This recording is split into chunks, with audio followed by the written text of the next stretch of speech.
Hi there, Resin Girl here, and I've been experimenting with resin. I'm new to it. My first project was these geode coasters, which I was really happy with how they turned out. And then I wanted to do some ocean art, so I started with small wood panels, and I only had metallic resin tint at that point, so this is how they came out. I wanted more of a white for the waves to really crash. And here is the other one I did, which again, super happy with it, but I wanted to go bigger, so, and get some regular tint. So now I have regular art resin tints, white and blue.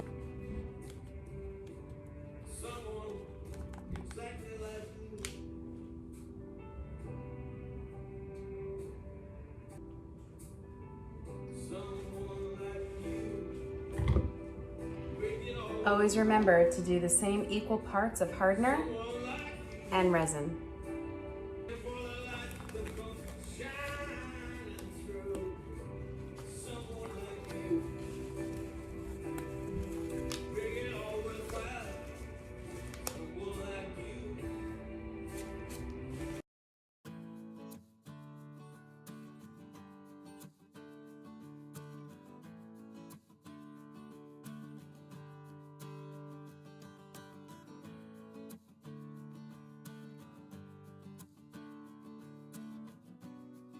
I'm pretty new to resin art, and I started to realize that I hadn't let the resin sit for long enough.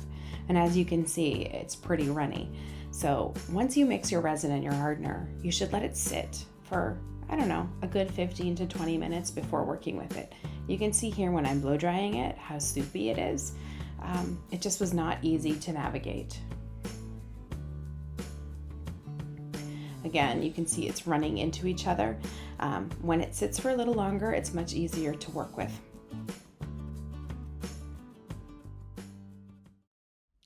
That being said, the next morning, it was kind of just all had dribbled off and it was a lot of white.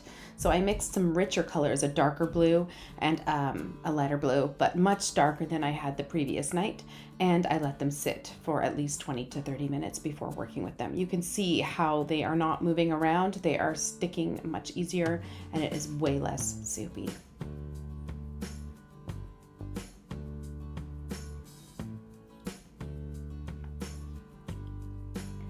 You can see how the white I left for even longer to sit so that it would be easier to make the waves.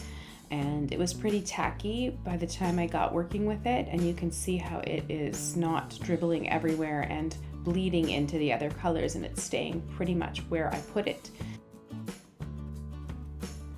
My favorite part of art resin is using the torch, but be safe.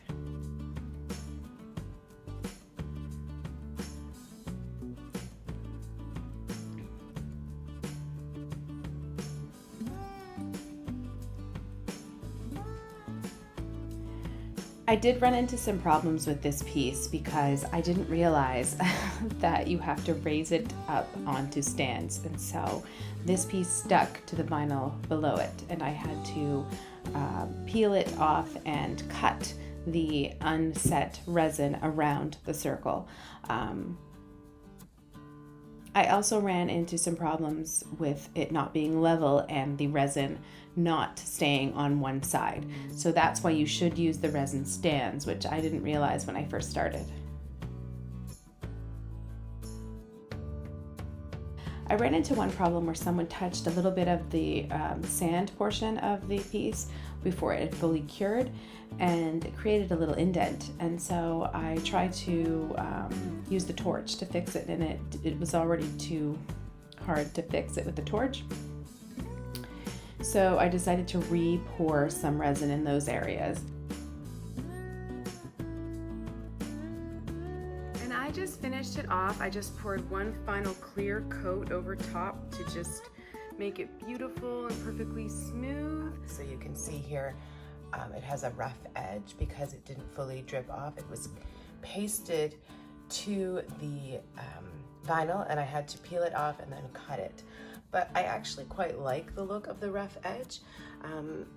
So, you know, there's no mistakes in art. That's what we like to say, right? And there it is, hanging on the wall. You can see how it came out. Very shiny, very beautiful.